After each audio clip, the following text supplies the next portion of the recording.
5 minute में बात करें चले चल हाँ वो ना जाओ कहीं नहीं होगा। कल दिनांक 4/5/2025 को नीट परीक्षा का आयोजन था और नीट परीक्षा सफल रूप से कदाचार मुक्त हुआ भी। इसी क्रम में परीक्षा शुरुआत होने के क्रम में एक सूचना प्राप्त हुई। ये एक सक्रिय गिरोह का एक सदस्य जो तकनीकी रूप से छेड़छाड़ कर करके मूल अभ्यर्थी के स्थान पर स्कॉलर को बैठाता है और अधिकतम नंबर लाने वाले को प्रयास कर करके और नीट के जो अभ्यर्थी हैं उनको सफल कराने का प्रयास करता है। इसी क्रम में जो हम लोग को सूचना प्राप्त हुई तो हमारी समस्तीपुर जिला की DIU जो सेल है, तकनीकी सेल है, और थाना अध्यक्ष मुफस्सिल अपने अन्य सहयोगियों के साथ जो प्राप्त सूचना थी उसको सत्यापन के क्रम में उस व्यक्ति को तलाश किया जाने लगा। कभी कभी वो मोबाइल अपना स्विच ऑफ भी कर देता था, लेकिन सत्यापन के क्रम में ये मोहनपुर पुल के पास एक कार पर 2 व्यक्तियों के साथ पकड़ा गया।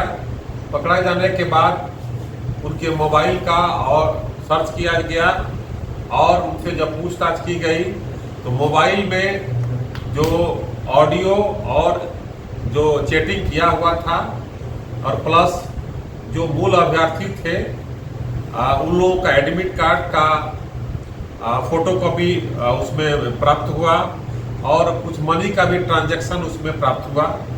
जिसके बाद ये दोनों अपना अपराध स्वीकार किए और बताया कि कुछ हम लोग स्कॉलर बैठाने का सेटिंग किए हुए थे। इस आधार पर इनके मोबाइल में जो प्राप्त तकनीकी साक्ष्य है उसके आधार पर तत्काल कांड दर्ज कर करके इस केस का अनुसंधान किया जा रहा है। एक व्यक्ति राम बाबू मलिक जो है ये लहरियासराय दरभंगा का रहने वाला है और दूसरा जो है डॉक्टर रंजीत कुमार हैं, ये बेगूसराय में सरकारी कर्मचारी हैं और ये भी इनके मोबाइल में भी 2-3 अभ्यर्थी का एडमिट कार्ड प्राप्त हुआ था जो ये राम बाबू मल्लिक को फॉरवर्ड किए थे।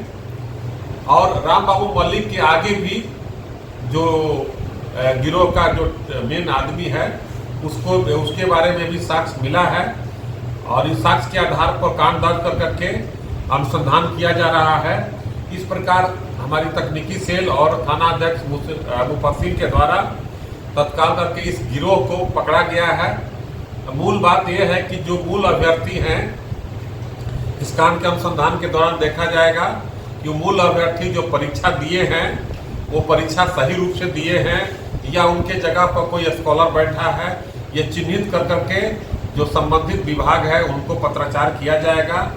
यह मामला तकनीकी रूप से उनके एडमिट कार्ड में फोटो को छेड़छाड़ कर करके और स्कॉलर को बैठाने का घटना का इसमें साक्ष्य प्राप्त हुआ है।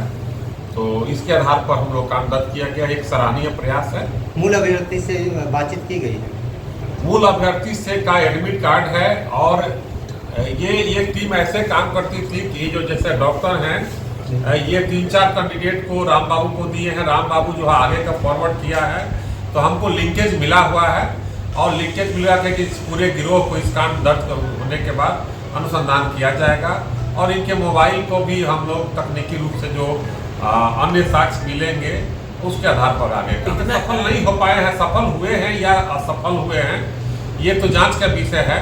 लेकिन ये कहीं ना कहीं तकनीकी रूप से जो साक्ष्य मिटाने का प्रयास करते हैं उसी मिटाने के प्रयास में हम लोग को सूचना भी प्राप्त हुई है। तो आज के दिन में तकनीकी रूप से छेड़छाड़ करना और कोई सफल हो जाए ये मुश्किल है, क्योंकि परीक्षा का जो प्रावधान आया है वो बहुत ही कड़ा प्रावधान है और उसी प्रावधान के तहत जो है इसको कार्रवाई की गई। सर बताया कि स्कॉलर को ये लोग बताया कि 2 लाख से 5 लाख के बीच में हम लोग देते हैं। तो स्कॉलर का भी कुछ नंबर प्राप्त हुआ है, उसके बारे में भी जांच होगी। राम बाबू सर MBBS डॉक्टर ये जो है ये डॉक्टर रंजीत कुमार जो है ये सरकारी बेगूसराय जेल में पदस्थापित थे, सरकारी डॉक्टर हैं, और इनको जो एविडेंस मिला उसके आधार पर कार्रवाई। राम बाबू क्या करते हैं? राम बाबू भी एक बीच की कड़ी है जो अन्य जगह से जो है कलेक्शन कर करके और ये स्कॉलर को इकट्ठा कर करके ये बैठाने का प्रयास कर रहा। तो नहीं हुआ है कि पेपर लीक हुआ है, इस तरह का कोई भी बात नहीं। सिर्फ स्कॉलर बैठाने की बात। हाँ, जिसको प्रतिरूपण कहा जाता है कि मूल अभ्यर्थी के जगह पर जो डुप्लीकेट होते हैं उनको बैठाने का जो प्रयास है, उस प्रयास के क्रम में जो एविडेंस मिला है, अब यह जांच का विषय है कि जो मूल अभ्यर्थी है उनकी भी जांच की जाएगी कि हाँ उनको वो एग्जाम दिए थे या उनके जगह पर कोई स्कॉलर होगा, ये चिन्हित हो जाएगा। सामान क्या सब बरामद हुआ? सामान में एक कार बरामद हुई है और इनके पास 50,000 रुपया था और 3 मोबाइल महत्वपूर्ण जो है, इसमें इन लोगों का चैटिंग है और ऑडियो है और प्लस जो डॉक्यूमेंट्स है उसका ट्रांजैक्शन आपस में जो फॉरवर्ड और किया गया है उसका साक्ष्य। समस्तीपुर पुलिस और भी शिकंजा कसेगी इस मामले में? हाँ, एविडेंस मिलेगा तो इस पर और आगे काम होगा।